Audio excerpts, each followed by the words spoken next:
Praise the Lord. கர்த்தருடைய நாமம் இந்த கால வேளையில் மகிமைப்படுவதாக.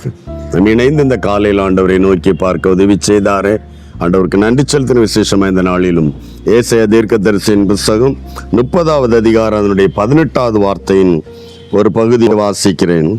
ஆனாலும் உங்களுக்கு இறங்கும்படி கர்த்தர் காத்திருப்பார். இறங்கும்படி காத்திருப்பார். இந்த வார்த்தையின் ஆழம் என்ன? தேவன் இறங்க வேண்டுமானால் உடனே இறங்கி கிரியை செய்திருக்கலாமே, ஏன் காத்திருக்க வேண்டும்? தேவன் இறங்கும்படி காத்திருப்பாராம். காத்திருக்காருன்னா வெயிட் பண்ணிட்டே இருக்கிறார். எதற்காக வெயிட் பண்றார்? இறங்கும்படி. ஏன்? இரக்கமுள்ள தேவன் ஏன் இரக்கத்தை உடனே தரக்கூடாது?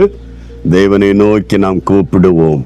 தேவனை நம்பி தேவனுக்கு சந்நிதியில் வர வேண்டும் என்று ஆமென் காத்திருக்கிற ஒரு கர்த்தர் காத்திருக்கிறார். என் பிள்ளை என்னை கூப்பிட மாட்டானா? என் பிள்ளை என்னை நோக்கி ஆமென் தேடி வரமாட்டானா?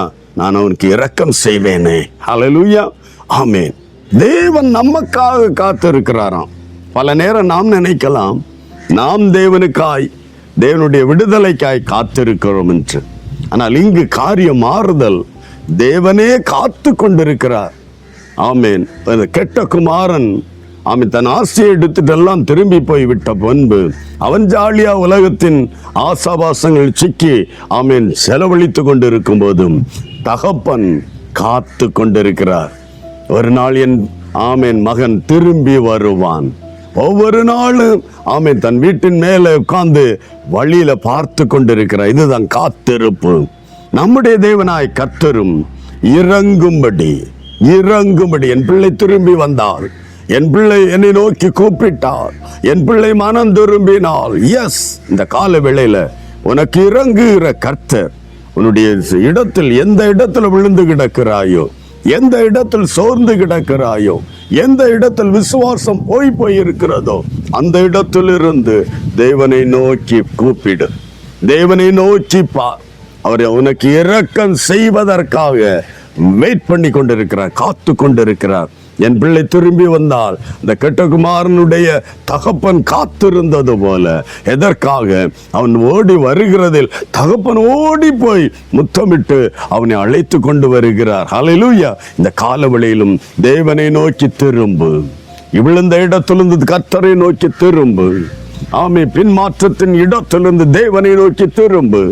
அவர் உனக்காக காத்து கொண்டிருக்கிறார். எஸ், இந்த கால வேளையில இந்த வார்த்தையை கேட்கிற எல்லா தெய்வ பிள்ளைகளும் நாம் சோர்ந்து போய் விழுந்து போய் நிராசையில் காணப்பட்டால் கூட இன்றைக்கு ஆண்டவரை நோக்கி திரும்புவோம். அவர் உனக்கு இறங்கும்படி. இரக்கம் என்றாலே தகுதி இல்லாத இடத்தில் ஆமேன் பாராட்டப்படுகிற அந்த ஆமேன் கிருபைக்கு பேர் தான் இரக்கம். ஹல்லேலூயா. இந்த நாளிலும் தகுதி இல்லதான் ஆமேன் அப்பா என்று கூப்பிட ஒரு தகுதியில வேலைக்காரனை போல போதும் என்ற மனநிலையோடு தான் அவன் வருகிறான். ஆனா அவனுக்கு நல்ல பொசிஷனை கொடுக்கிறார். ஹல்லேலூயா. இந்த கால வேளையில திரும்பி வா. ஆமேன். அவர் இறங்கும்படி காத்திருக்கிறார். தேவனை நோக்கி கூப்பிடு.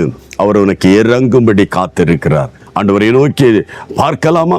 கூப்பிடலாமா? ஜெபிக்கலாம். நல்ல தகப்பனே, இயேசு கிறிஸ்துவின் நாமத்தில் இந்த கால வேளையில என்னை நோக்கி ஆண்டவரே கூப்பிடு என்று சொல்லுகிறேன். என்னை நோக்கி பார் என்று சொல்லுகிறேன்.